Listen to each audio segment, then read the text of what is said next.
잠언 20번째 시간입니다. 오늘 말씀은 잠언 12장 1절부터 12절 말씀입니다. 1절, 2절, 2절 말씀을 합독하고 잠언 12장 1절부터 12절 말씀을 보도록 하겠습니다. 자, 그러면 잠언 12장 1절, 2절, 2절 말씀을 한 목소리로 합독하겠습니다.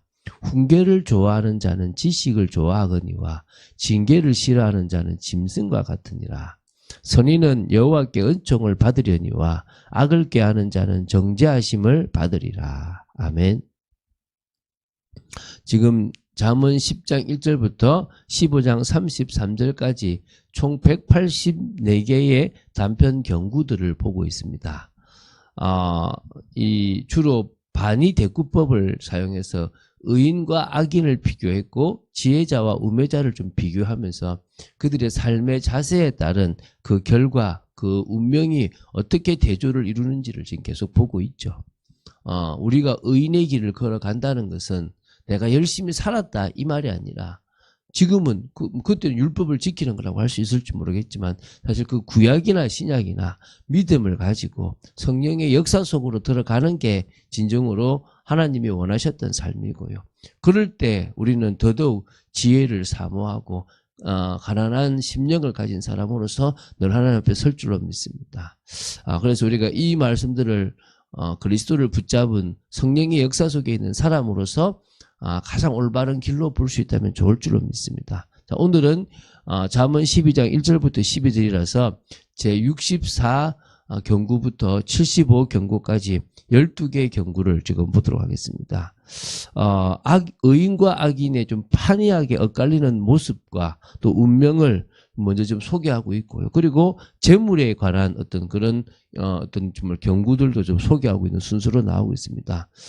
재물에서 의로운 자가 실생활과 성품에서 의로울 뿐만 아니라 실생활과 성품에서 의로운 자가 재물에서도 의롭다라는 부분들을 좀 우리가 기억해야 될 줄로 믿습니다. 자, 그러면 먼저 하나씩 보겠습니다.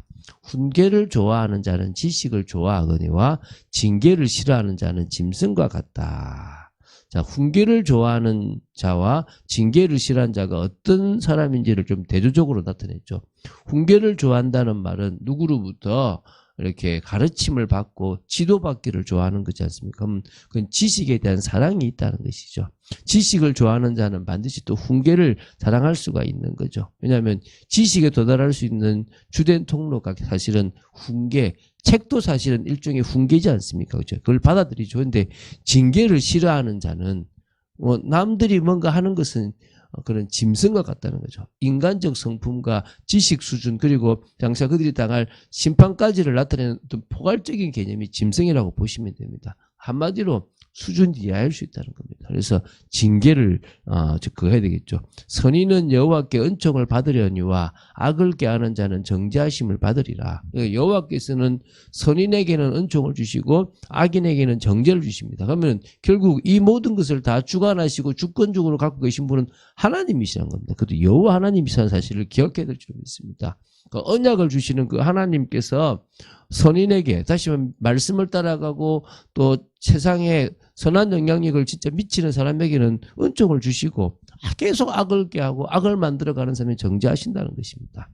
사람이 악으로서 굳게 서지 못하거니와 의인의 뿌리는 움직이지 아니하느니라. 굳게 서다라는 말은요, 외적이거나 내적으로 흔들림이나 불안정함이 없는 굳건한 상태를 말해요. 우리가 말하는 반석과 같다라고 말할 수가 있겠죠. 그런데 생각해 보십시오. 이건 하나님의 은총이 아니면은 하나님이 마음과 생각을 지켜주시지 않으면 되어질 수가 없는 일이에요.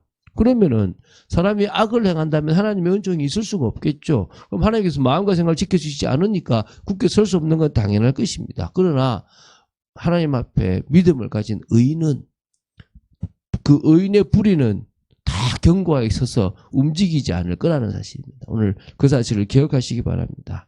어진 여인은 그 지아비의 면류관이나 욕을 끼치는 여인은 그 지아비의 뼈가 썩음 같게 하느니라. 결국은요, 이렇게 남편이나 아버지는 여인이나 아내나 그런 자식들을 둠으로 말미암아 면류관 같은 축복을 받아 누릴 수도 있고 아니면은 뭡니까?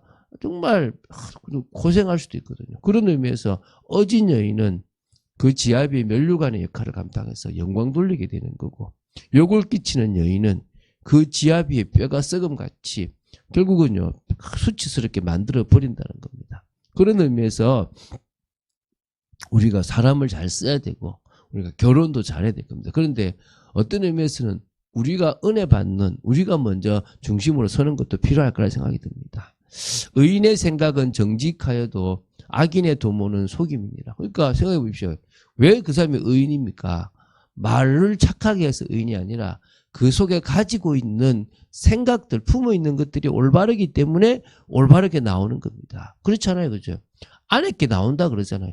자신도 모르게 툭 튀어나오는 것들이 있잖아요. 저도 제가 이렇게 경상도 사람이다 보니까요.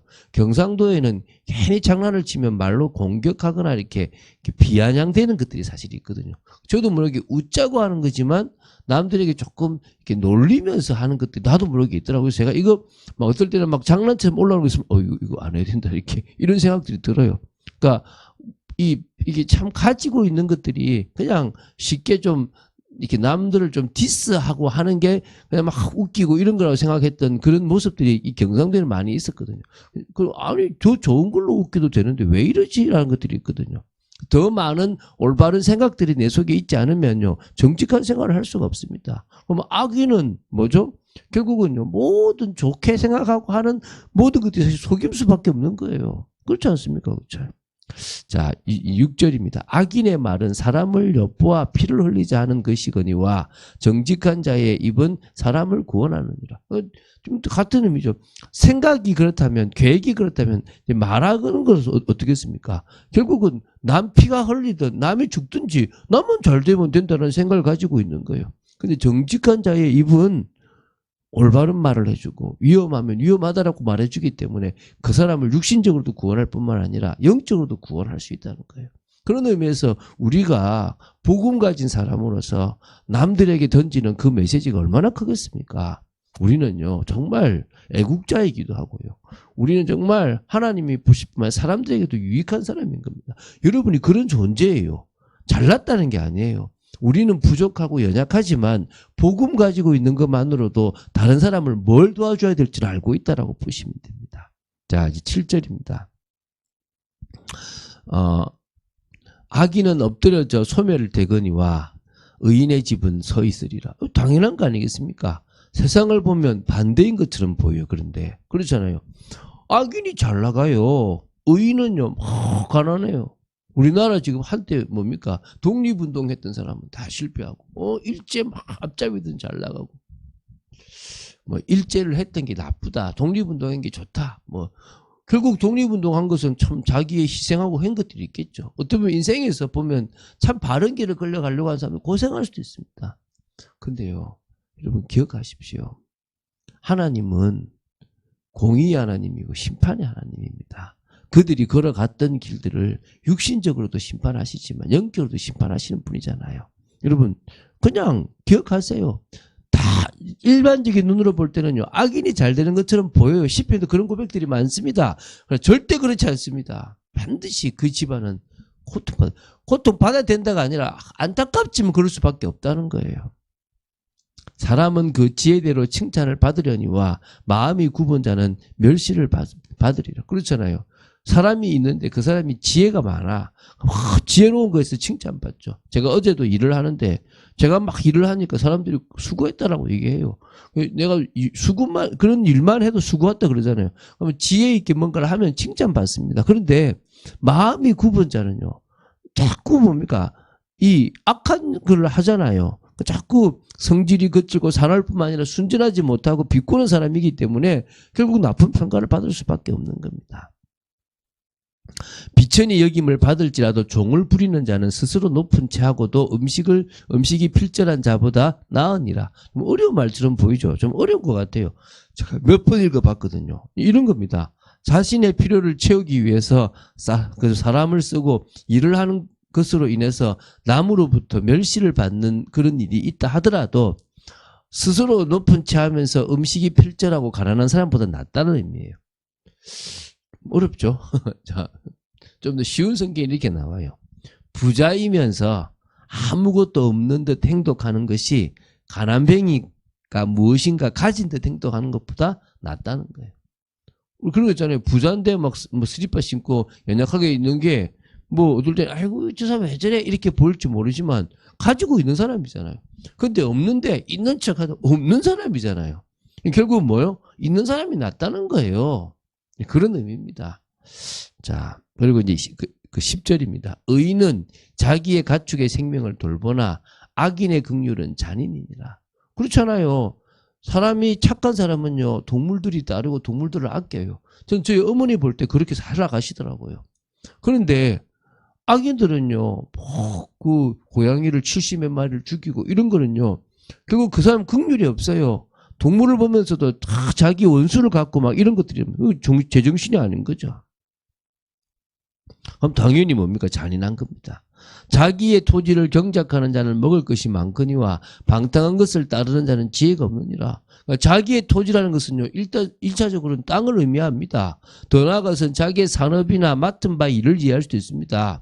그 삶의 영역에서 맡은 바 일을 최선을 다하는 사람이라면 당연히 그 수고에 부응하는 열매를 먹을 수 있습니다. 근데 맡겨진 걸 안 한다, 방탕한다, 지혜가 없고 결국은 고통받고 고생할 수밖에 없는 거죠. 악인은 이제 12절입니다. 불의의 이익을 탐하나 의인은 그 뿌리로 말미암아 결실하느니라. 이 악인은요, 불의한 방법을 동원해서 이익을 추구하려고 하지만 결국 정상적이지 못한 방법입니다. 그러나 의인의 상태는요, 이 뿌리, 이것은요, 결국은 어떤 유혹과 시험에도 이게 흔들리지 아니하는 견고한 영적 상태이기 때문에요.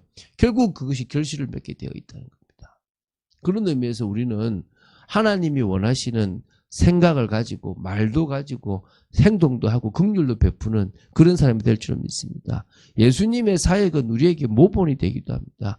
예수님은요, 먼저 말씀을 전가하시고 치유를 일으키시고 역사하셨습니다. 우리도요, 우리 현장에서 그런 축복을 누릴 수가 있는 겁니다. 그래서 정말 내가 예수님을 믿었기 때문에 말씀이 내게 부딪혔고, 내가 예수님을 믿었기 때문에 내한테 치유가 일어난 것처럼 내가 예수님을 증거하기 때문에 다른 사람에게도 그런 역사가 일어날 거라고 믿습니다. 그런 축복을 사실적으로 누리고 지금 계속 가정치유, 가정회복, 또 그리고 가정복음화, 또 후대에게 신앙 전달하는 이런 얘기를 하고 우리가 지금 집중기도를 하고 있는 부분들이 있잖아요. 이거를 마음에 담으세요. 그래, 이번 시간표에 내가 응답받자, 그런 축복을 누린 여러분 되시기를 주 예수 그리스도 이름으로 축원드립니다. 주는 그리스도시요 살아계신 하나님의 아들이심을 고백합니다. 말씀 따라가는 축복 속에 있도록 지켜주시고 인도해 주실 줄 믿습니다. 성령의 역사하심을 따라 온전히 인도받는 삶이 되도록 붙잡아 주시고 인도하여 주실 줄로 믿습니다. 성령의 역사하심이 늘 우리 마음속에 깊이 있게 되기를 간절히 소원합니다. 하나님의 은혜 속에 있는 축복된 저희들 되기를 원하며 믿음을 고백하고 아버지 지혜를 가진 지혜로운 사람, 정말 주님의 은혜 가운데서 의로운 축복된 사람으로 살아가도록 지켜주시옵소서. 주 예수 그리스도 이름으로 기도드립니다. 아멘.